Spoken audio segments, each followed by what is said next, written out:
जोंनि चिरां डिस्ट्रिक्ट बड' सावथुन मुलुगनि माने चिरां डिस्ट्रिक्टनियाव दिनैहाय मोनसे जेनेरेल मिटिं जादों। बे मिटिङाव दाख्लै सेन्ट्रेलाव जेरैबायदि रायज्लायदोंमोन मोनसे भिडिअ भाइरेलखौ लानानै ससियेल मिडियायाव बेखौबो जोंनि चिरां डिस्ट्रिक्टनि आर्टिस्टफोरनि सिगाङाव बुंफोरथिनाय जादों। गिबियै बेनि सोमोन्दै सावरायनाय जादों आरो माखासे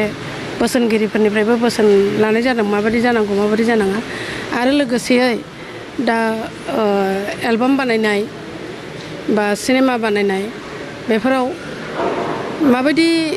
इनिसियेटिभ लानांगौ बा बिनि सायाव फिस लानाय सिनेमायाव माबायदि फिस लानाय बेथ' सिगाङाव दंखायो 5,000 होनदों। दा एलबाम बा सर्ट फिल्म बानायनायावबो हयथ' बे माबाखौ लानो हासिगौ फिसखौ बेखौबो दिनै थांखि लादों आरो जोंहा सासे बुंथिगिरिया बुंदों जोंनि बे किसुमान ड्रेस पार्टिनि खोथायावबो ड्रेस गाननाय जोमनायखौबो जोङो नायनांगोन जे जोंनि बर' हारिनि गाननाय जोमनाया जोंनि समाजाव दा जेरैबायदि सोलियो बेबायदिनो थाथों जोंनि आब्रुथिया जाहाथे रैखा जायो जोंनि हारिनि मानखौ जाहाथे लाखिनो हायो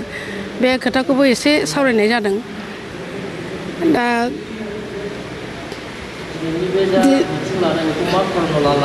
दिनैनि बे मिटिंखौ एक्सुवेलि दाख्लैनि बे ससियेल मिडियायाव जायफोर मा होनो भाइरेल जादों भिडिअ बेखौनो बांसिन बेमोन आरो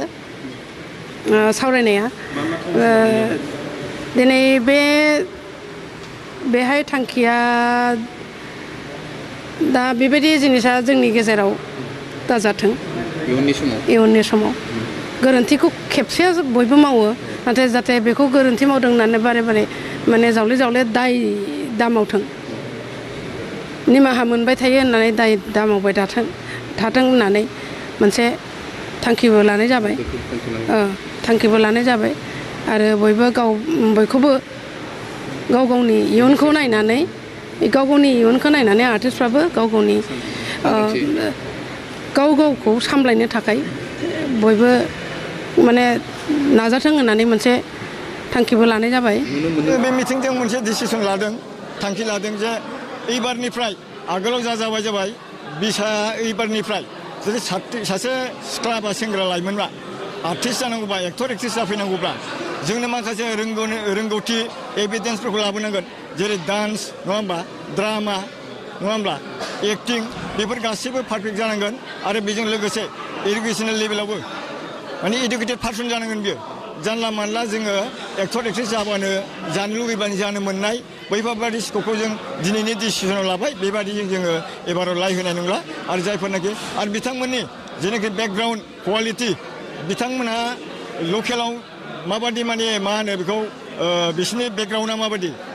रिपुटेसना माबादि जों बेखौबो नायनानै एबार जोंनि हारिमु फिल्म लाइनाव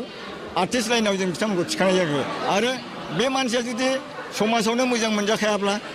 नोंनि न' खाथि खालायावनो बेहा खाथि खालानि न'फ्रावनो बेहा रिपुटेसन गैयाब्ला अब्ला बिथांमोन बादिखौ जोङो सिनि आर्टिस्ट एस'सियेसना आर्टिस्ट होनानै जोङो जयग माने ग्रहण खालामनाय नङा आरो बेजों लोगोसे जोंहा दिनै आर्टिस्ट एस'सियेसना साफ्रोमबो आर्टिस्टफोरनो जोङो आइ कार्ड होनायनि बेबस्था लादों आरो बै आइ कार्डफोरखौ जोङो जानला मानला जदे मदे आर्टिस्टफोरनो जों होनाय नङा जों बेखौ मोजाङै नायगोन सालिजारि खालामगोन आरो बिथांमोनखौ मा केटागरिनि मानसि जों बेखौ नायनानैसो प्लास जोंनो आर्टिस्टआव फैनाय लोगो लोगो मा जोंहा एभिडेन्स नांफागौ मोननो थाखाय आरोखि जोंहा दा NST गैया नङा होमबा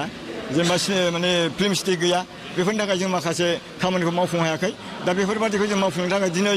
जोंहा चिरां डिस्ट्रिक्ट बिसाया फिल्म सिटि बानायनायनि थाखायबो मोनसे थांखि लाबाय आरो लोगोसे NSD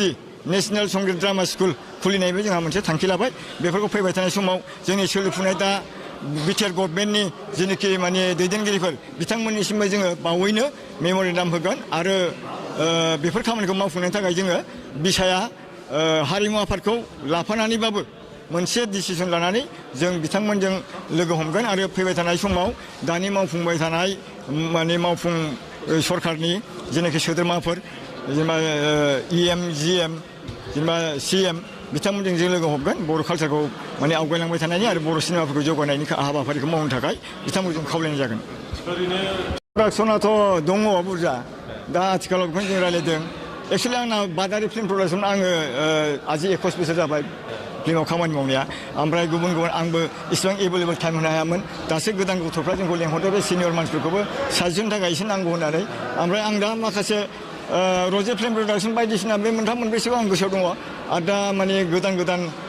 सर्ट मुभि बानायनाय माबा बानायनाय बेफोरबायदिया फैगासिनो दं खिन्थु जोङो दिनैनि थारिखआव रायलायदों जे फिल्म बानायनायजों बे इउटुबारजों एसे डिफारेन्स थानानै क्वालिटिखौ जों मेनटेन खालामगोन बेखौबो जों रेजिस्ट्रेसन लादों खारन इउटुबारफोरनि क्वालिटिया बेलेग जायो आरो जोंनि फिल्म बानायनायनि क्वालिटिया एसे आलादा जायो आरोखि ओंखायनो मोननैजों जोङो एसे डिफारेन्सखौ लाबोनानै आलादा आलादायै जों प्रडाक्सन खालामनायनि बेबस्थाखौबो जों लादों बेखिनिखौ थांखि लादों हारिराव बासियालासे राजखान्थि रांखान्थि अरायबो उदां आरो सैथो खौरां नोंथांजों लोगोसे बड'लेण्ड बुब्लिखौ फल' खालाम मोनसे गोजोनथाव खौरां